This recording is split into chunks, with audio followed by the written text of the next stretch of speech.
ولعنة الله على أعدائهم إلى قيام يوم الدين.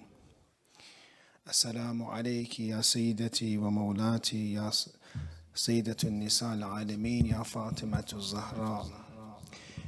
Tonight is the last of our program, and for us it is a very sad night because true, sometimes when you come to the masjid and you come and you have a busy schedule, at the end the nafs and say that okay, it's done, now I can relax a little bit. But when you think of the reality of the matter is, as I mentioned, the tradition that istakthir min hadha, do this abundantly. When Musa ibn Qasim came to Imam Jawad alayhi salam in Al-Kafi and didn't do tawaf for Sayyidah Fatima and wouldn't make it a habit, but he did tawassul, he did tawaf and gave the gift to the Prophet and the Imams, but sometimes he would do it for Lady Fatima, sometimes he wouldn't. And the Imam mentioned to him in tradition, istakthir min hadha, فَإِنَّهُ خَيْرٌ مِمَّا أَنْتَ عَامِلُهُ, Insha'Allah, do this abundantly. This tawaf that you did for Sayyidah Fatima, do this abundantly. You did it for the Prophet, you did it for the rest of the Imams, but don't basically miss this opportunity. Why? Because this, we're going to mention, inshallah, that the majalis and what is related to Sayyidah Fatima is something that is extremely extraordinary. And when we want to have our prayers answered, to get close to Allah, this is one of the best muqarrabs, what best ways. That's why some of our ulama and leaders would say they would wait till Fatimiyya to pray for their country, because that's when the dua is heard. So what does it mean? It's the last night for us. It means that this table spread, this sufra, is becoming closed for us, and that the hawa'ij that we had, the du'as that we had, if it's still not answered, it's going to be much more difficult for it to be answered. It was much easier to be answered in the majalis of Zahra. We don't know really what's going on here. We don't know how much nur there is. Don't look at the few amount of people.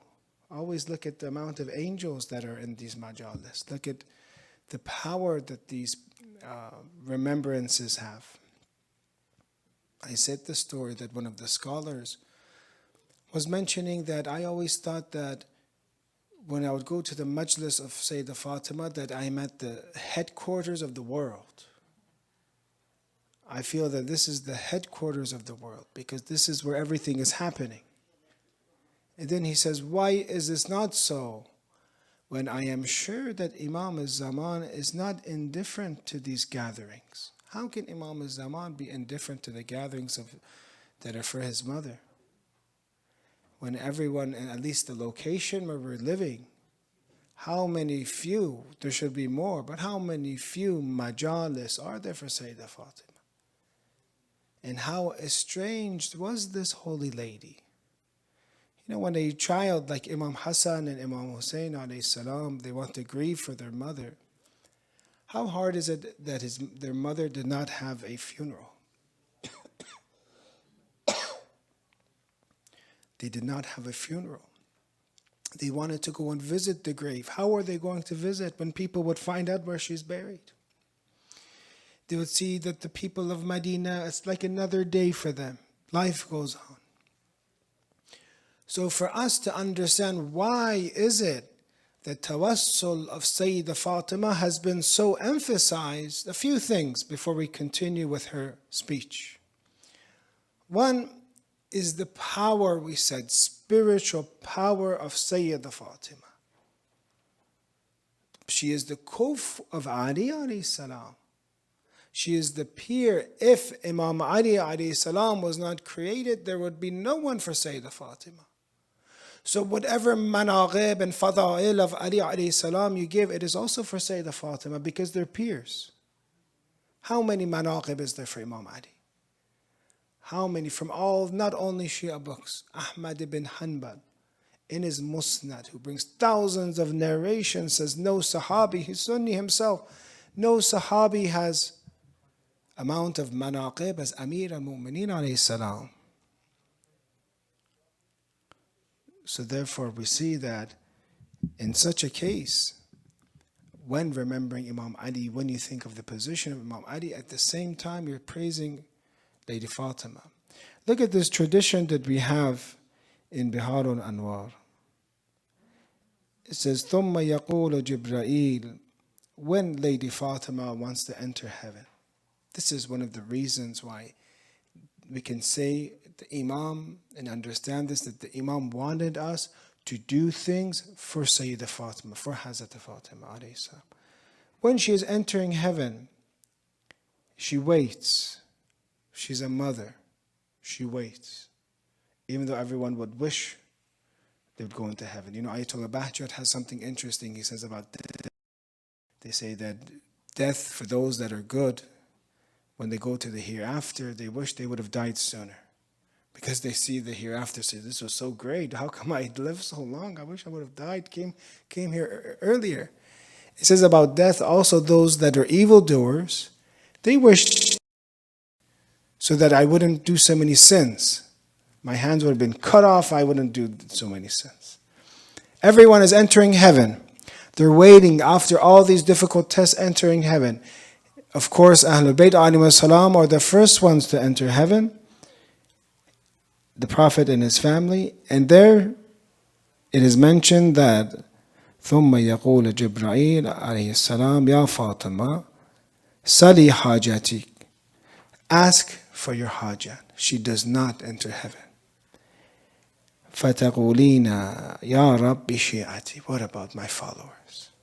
What about my followers? You know, one of the last du'as that she had, it was actually the fact that she did dua for the sinners of my followers. With her hands. How hard is it to raise your hand when you have a broken rib? I know people, they have recently, someone that I know, they fell down and broke their rib. They said this person cannot stand for 2 or 3 months. They cannot stand up. They have to just be in the bed for 2 or 3 months. With her holy hands, with this situation, she talked about, she swore by Imam Hassan and Imam Hussein, she swore by her sons about us, me and you.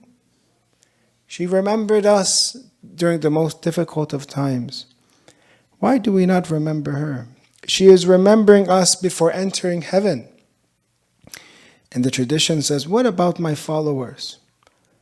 I do not want to go to heaven without them. And then Allah says in this tradition in Bihar, قَدْ غَفَرْتُ لَهُمْ. I have forgiven them. I have forgiven your followers. And then she says, Ya Rabbi shi'atu wuldi. What about the followers of my children? The followers of Imam Hassan, Imam Hussein, the followers of Imam Zaman. And it says there, فَيَقُولُ اللَّهُ قَدْ غَفَرْتُ لَهُمْ فَتَقُولِينَ يَا رَبِّي شِيعَةُ شِيعَتِي. What about the followers of my followers? Making the criteria much more easy for us. Followers of followers. فَيَقُولُ اللَّهُ انْطَلِقِي فَمَنْ اعْتَصَمَ بِكِ فَهُوَ مَعِكِ فِي الْجَنَّةِ. Everyone is forgiven. Whoever connects to you, whoever clings on to you, Fatima, in the heaven, they will be with you in the hereafter. فَعِنْدَ ذَلِكَ يَوَدُّ الْخَلَائِقَ أَنَّهُمْ كَانُوا فَاطِمِيِّينَ. There everyone is witnessing, wishing, I wish I was Fatimi. I wish I was Fatimi. You see sometimes when people they're told, to go earlier than others, everyone says, I wish I was like them. How come I can't go? In the day of judgment, they are saying, I wish when the doors of heaven are open.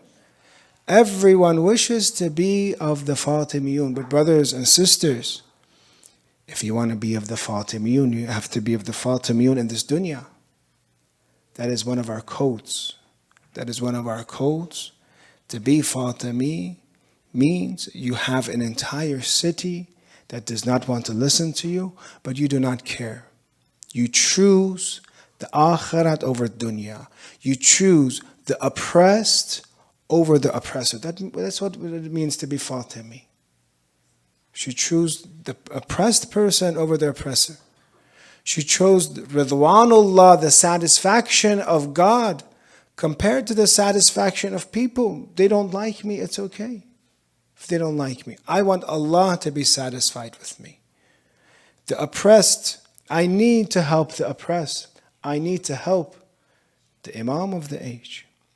So therefore we see that one, the powerful tawassul of Sayyidah Fatima, that in the hereafter she will choose, and hopefully, inshallah, we will be of those that she will select.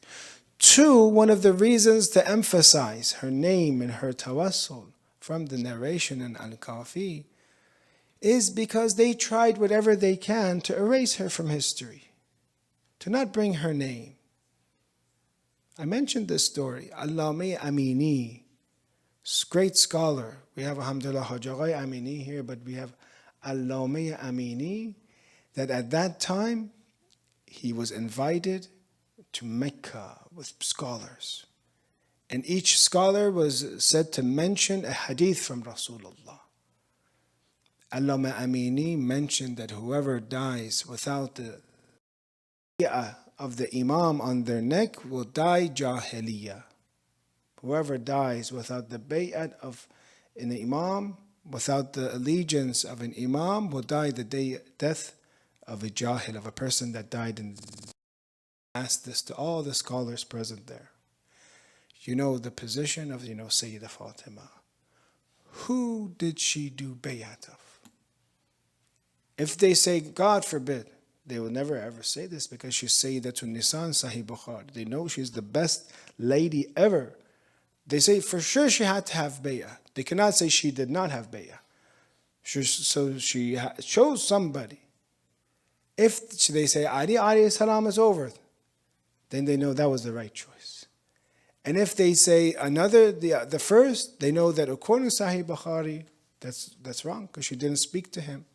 We gave the narration, فَهَجَرَتْهُ. She didn't speak to him until she passed away. They tried to erase her from history. So Fatimiyya is, we can say, is like Ashura. She is revolting against this newly established government. And I want to share with you one of the interesting khutbahs that she gave, and that's what we've been working on, that she gathers when they come, the women of Medina, the Muhajirin and the Ansar, they come at that time to visit her, and there she speaks ill about the men that are present in Medina. She tells them this, by Allah, I have been resenting your world and detesting your men. I have cast them away after testing them and hated them after examining them. She's saying, I hate this world and I hate your men. Why? Why do you think she hates them? Because what's going on? 100 days ago, Man kuntu mawla fahada aliyun mawla.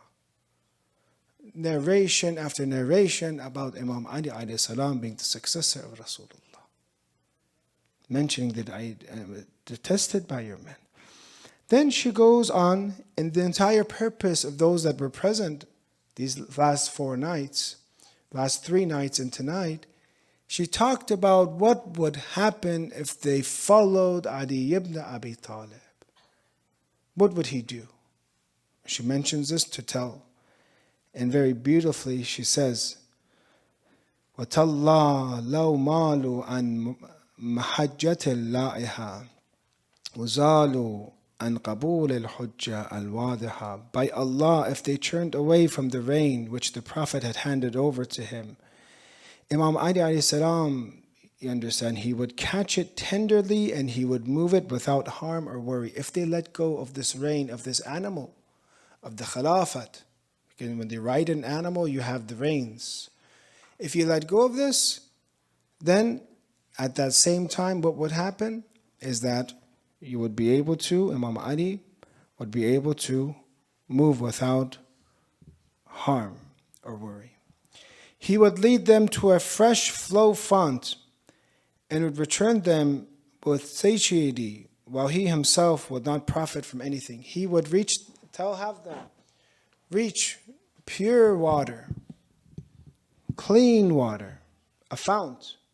What does a caravan that goes in the desert, when it reaches water, how happy does it get? He would have them reach pure flowing water.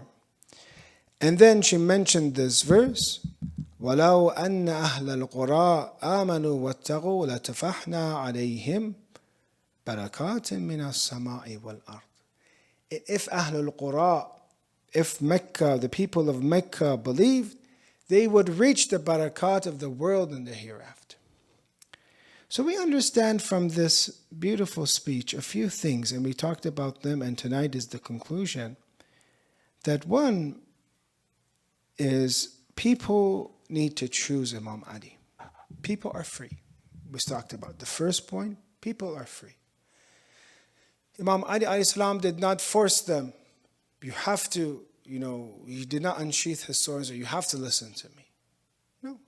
Because they want to get the completion of religion, he allowed them to come. And even very interesting, when they came later on, after Uthman was killed, they came to Ali ibn Abi Talib wanting him to be the ruler, and he didn't even want to say yes. He said no. Actually, in some of the reports it has, he took him to the home of Zubayr. He said, Zubayr, you be the Khalifa. You be in charge. I don't want to be in charge. Why do you think he would do that? Because it's different. He's not coming just to get political power. He's coming to guide people. And you can only guide people that listen, that want to be guided.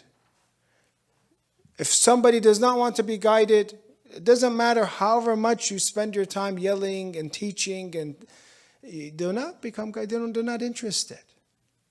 But only for those few people that want to be guided, maybe if the number, say, was even 50, enough for them to learn guidance, to reach Kamal, and to help out Imam Ali, then yes, he would have done so. So the first thing we talked about was freedom of the people. The second thing we see is that he will take you very comfortably.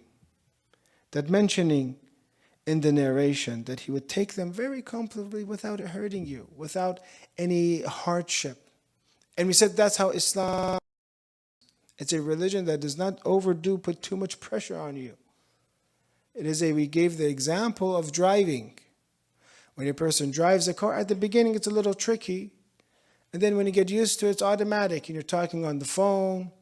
Some are reading their iPad before they're speaking.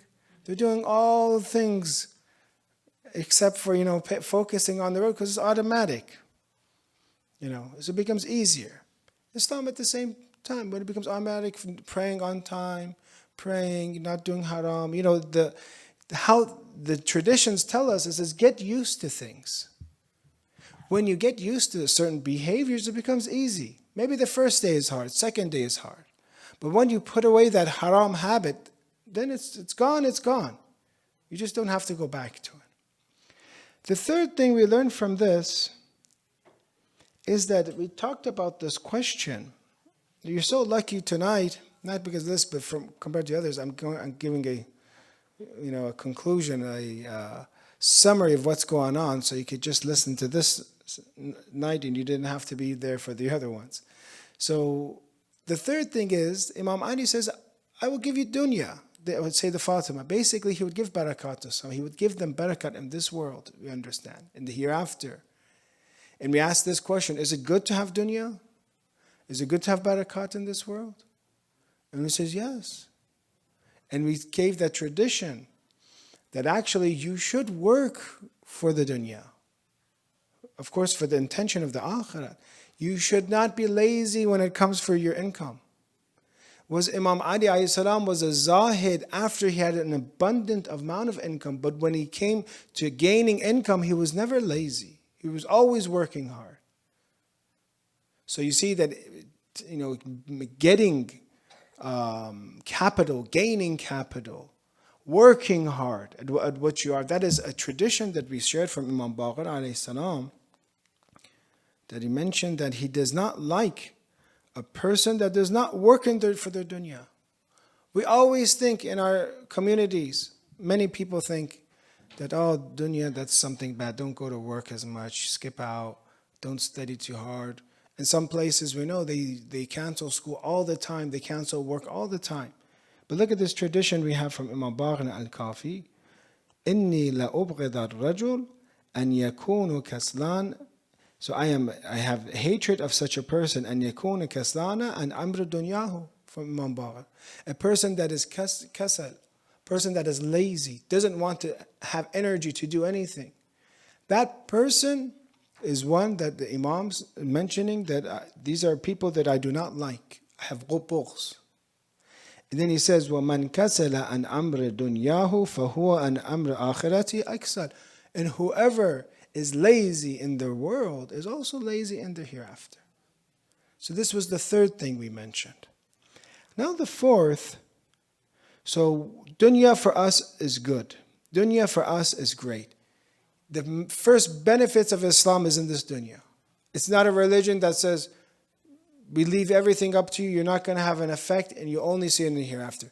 You start seeing results when a person practices and it opens his relationship with God. Day one, on and his life becomes better.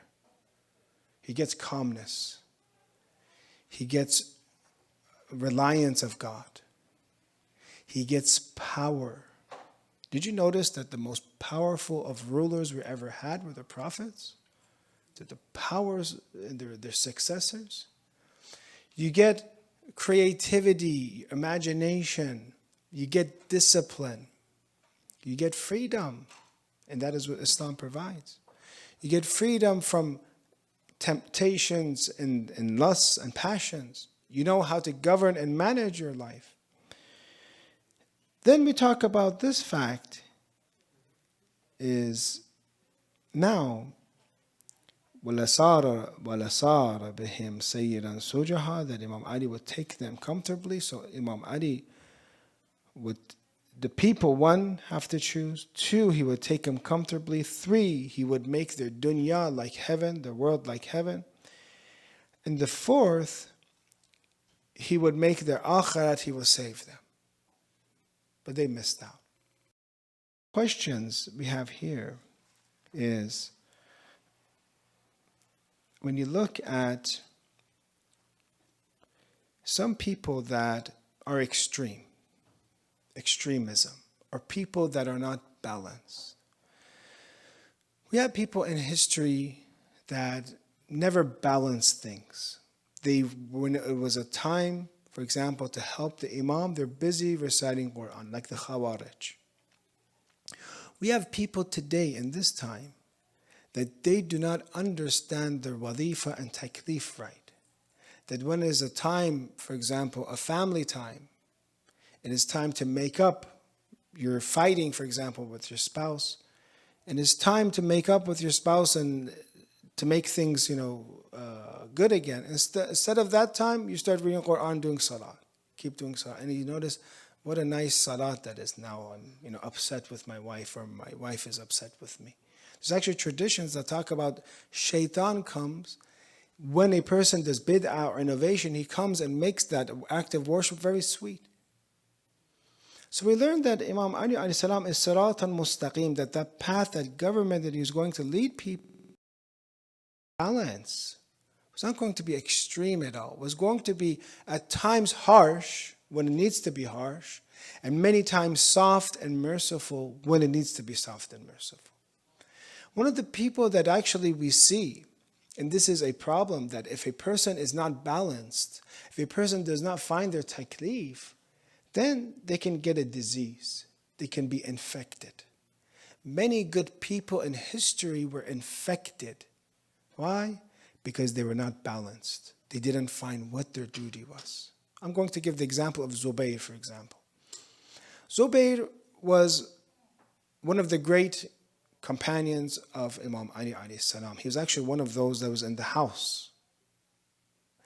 And later on, when you look at the stories of Zubayr, what happens to him that he fights against Imam Ali in the Battle of Jamal. Someone, if my memory is not wrong, even I think they would mention Minna Ahlul Bayt maybe about him. from us Ahlul Bayt. He had a very high station. I said when Uthman was killed, Imam Ali mentioned to him that you be the ruler. He did not want to be a ruler. For whatever reason, we'll mention this later. So you have the example of a person that does not do what is right. When a person does not do their taklif, then they are susceptible to infection. It's spiritual diseases. And it corrupts them and corrupts them and corrupts them. When they, at the end, someone like Zubayr that loved Imam Ali, what happens to him? He fights him. When they finally kill Zubayr in the Battle of Jamal, Imam Ali alayhi salam there, he mentions the fact that a story, and this story is in Shia and Sunni, tafasir, that what is the root of why Zubayr became bad, why he was spoiled, what caused him to be misled. It comes with this story is that when the Prophet of Islam wanted to attack Mecca, in Fathul Mecca, and he wanted to conquer Mecca, I believe in the 8th year after Hijri, he didn't want anyone to know. The strategy of the Prophet was in such a way that he did not want to share information before an attack. He made dua to Allah to preserve so nobody would know. But actually there was a plan.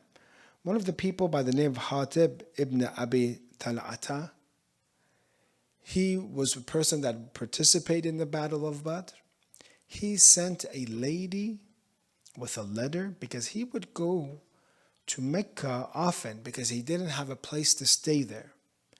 And he would still go back and forth with the same Meccans that he was at war with, and he would speak to them, be on good terms with the enemies of Rasulullah.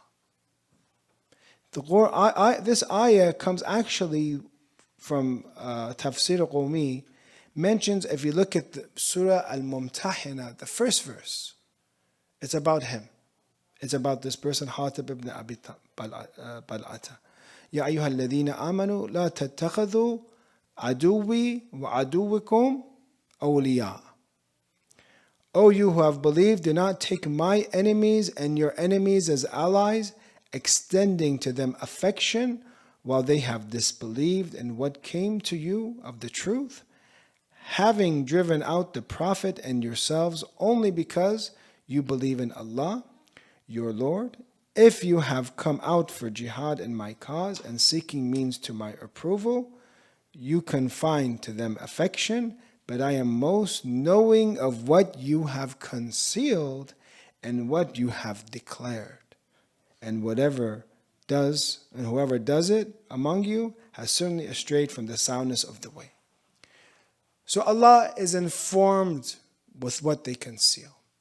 This person by the name of Hatib sends very secretly a lady to send a note, a letter to the mushrikeen to be prepared that Rasulullah, imagine he fought alongside Rasulullah in the Battle of Badr, but to give this letter to them so they can be prepared that the Prophet is coming. The Prophet is informed by Jibreel. Again, this story is in both Shia and Sunni tafsir. The Prophet is informed with different details. Is informed by Jibreel that such a person is going, and he tells Imam Ali to get his sword, get prepared. There is a lady with this certain description, and she is taking another route to Mecca, not the main route. It's another route, basically. So Imam Ali alayhi salam goes to find this person. And again, the Prophet sends Zubayr. Now imagine Rasulullah, the messenger of God, does he have knowledge of the unseen or not? He does have knowledge of the unseen. He's go and find her. I know she has this letter.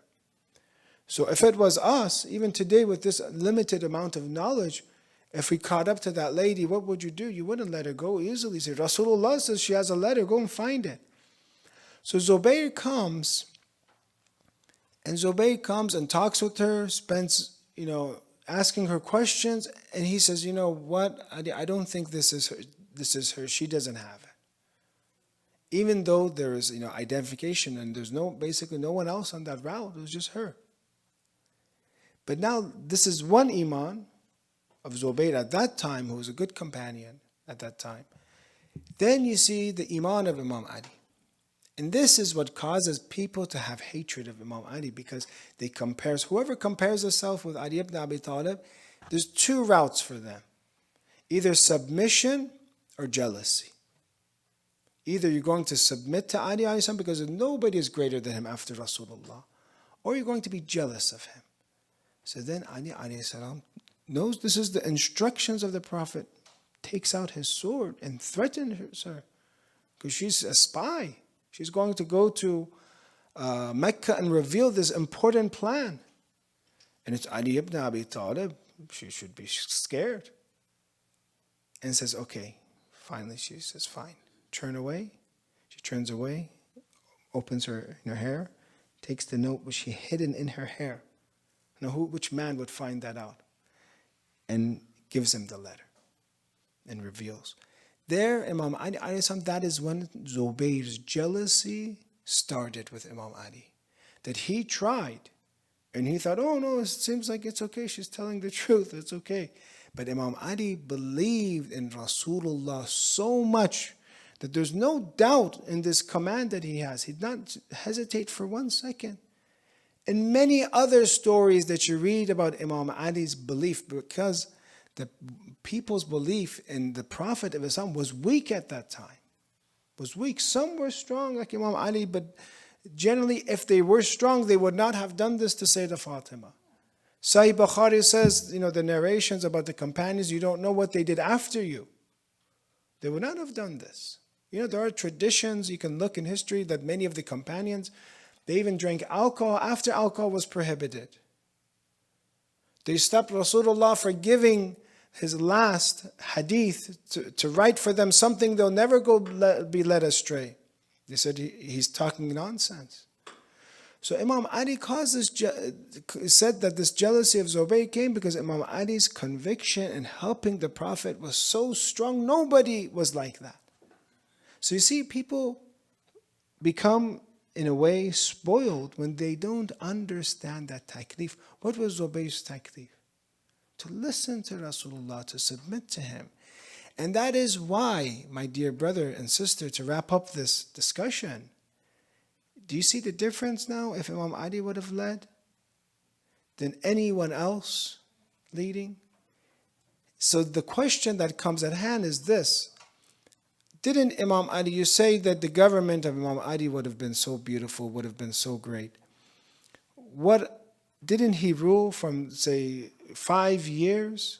Wasn't he the ruler of the Muslimin? How come it was not heaven, is how you're saying, on earth? It was great, there was justice.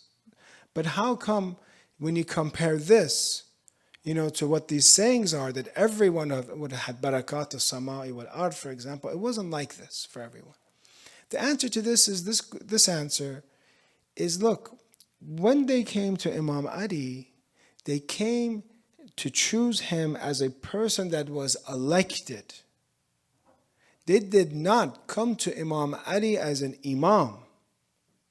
He said, you think we are the best. We elected you. There's no one else. We tried the first, second, third. Now it's your time.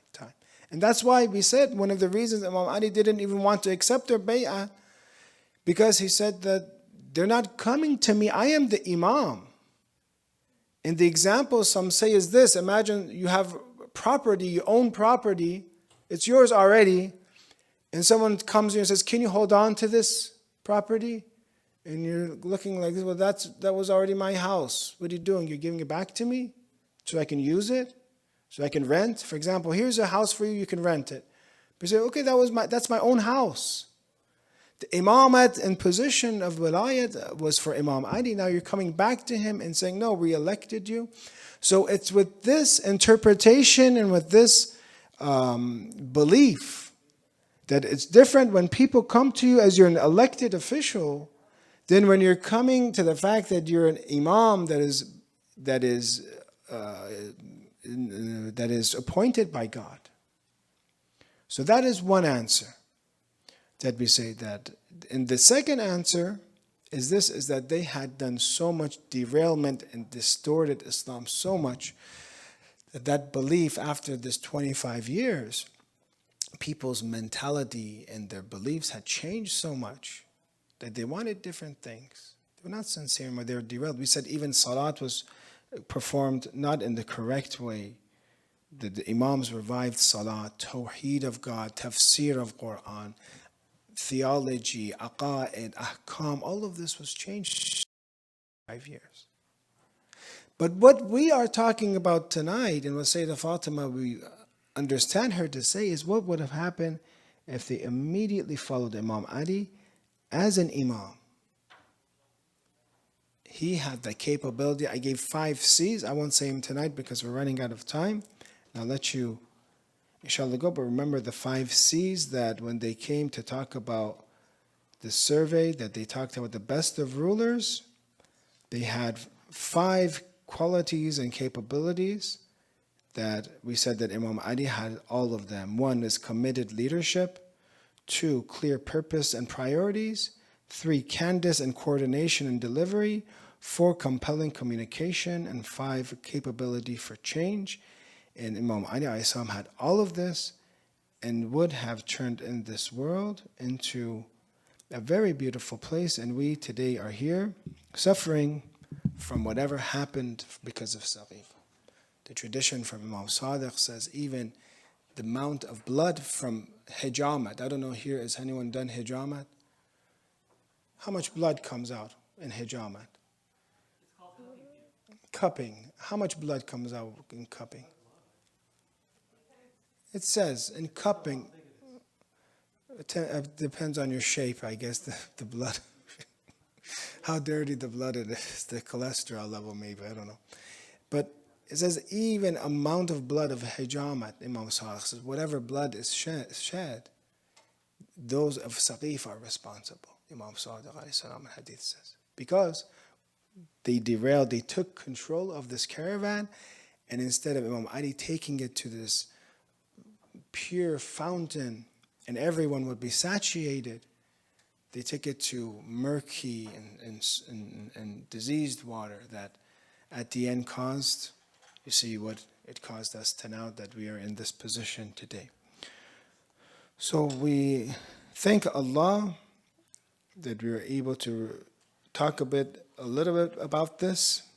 There are other questions, that come about Fatimiyya that inshallah another time we'll answer. We'll now dim the lights and get prepared to read the musibat of Sayyidah Fatima alayhi salam.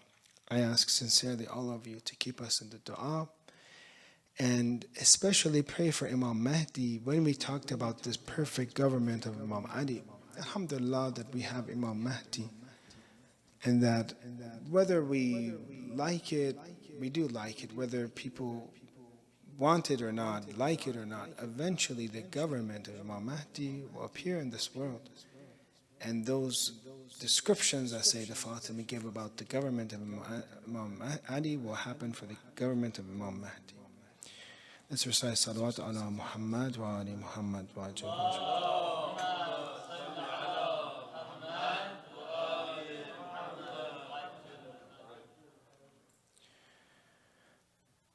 The Prophet of Islam loved Sayyidah Fatima alayhi salam. Bad'atun minni, a part of her. In Shia and Sunni tradition mentions that she would enter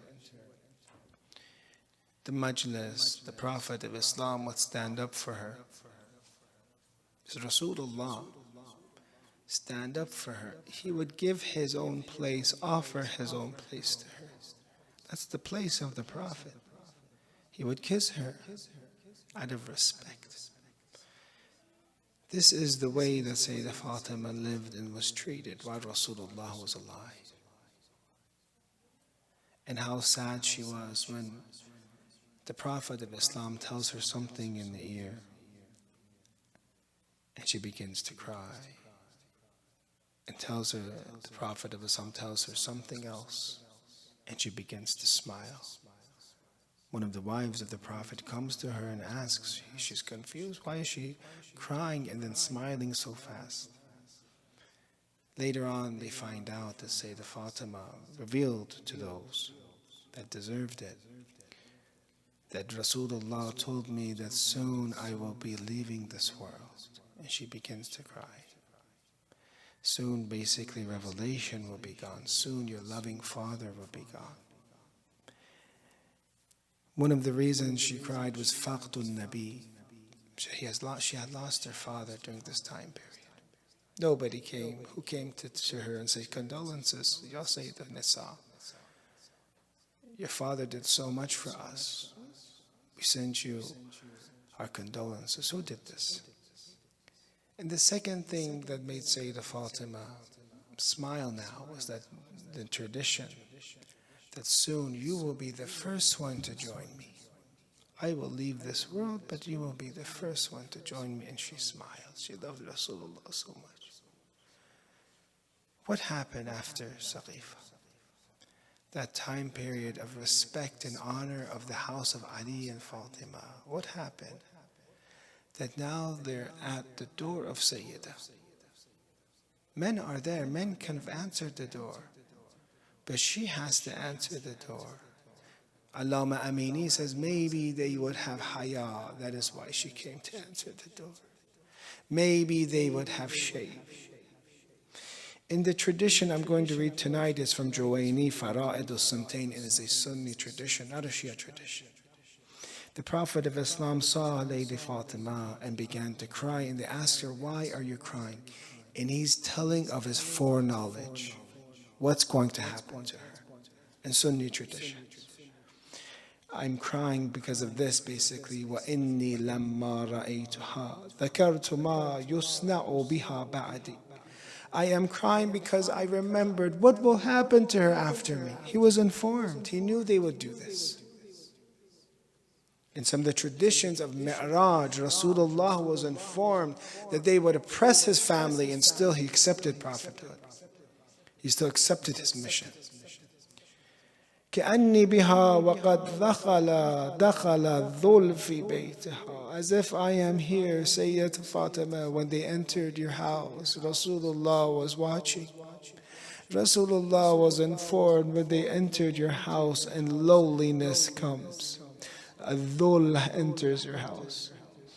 وانتكحت حرمتها. And her sanctity was degraded, the respect that the best lady ever to be created. Her sanctity was degraded, وَغُصِبَتْ حَقُّهَا, and her rights were usurped. And her back was broken. And her earth and her inheritance was prohibited. وَأُسْقِطَتْ جَنَيْنُهَا, and her child was aborted, her Muhsin. 70 traditions we have about that she lost Muhsin, a child. How many Sadat do we have from Imam Hassan, from Imam Hussein? How many Sadat would we have of Muhsin if he was alive? And this is the part that my brothers and sisters, when you cry, remember us inshallah. Ya Sahib al-Zaman. Wahiya tunadi, at that time, Rasulullah says, I remember this. I looked, he has foreknowledge. I see this happening, because the vision of the Prophet is not something that will be false. And he sees the attack. He sees disgrace come. He sees the broken back. He sees the aborted child. Wahiya tanadi, but she is yelling at one thing. She is saying one thing, calling one person that isn't there anymore. Wahiya tunadi ya Muhammada. She's yelling, Ya Muhammad, help me. Ya Muhammada, fala tujab. Nobody answers her. The people of Medina do not answer her. وَتَسْتَقِيثُ فَلَا تُقَاث. And she asks for help from the people of Medina, but no one is there to assist her. Inna lillah, inna ilayhi raji'un, Ya Allah. Because of the madlumiyat of this Sayyidatun Nisa, the best of ladies, may we, inshallah, be able to have knowledge of this holy lady, have tawassul of this holy lady, have shafa'at of this holy lady. Ya Allah, teach us, our community, haya, bravery, courage that Sayyidah Fatima had. Ya Allah, forgive all of our marhum. Give them the gift of this majlis, inshallah. Cure all those that are sick. Give security to all those that need security. And expedite the return of Imam Zaman with his salawat ala Muhammad wa ali Muhammad.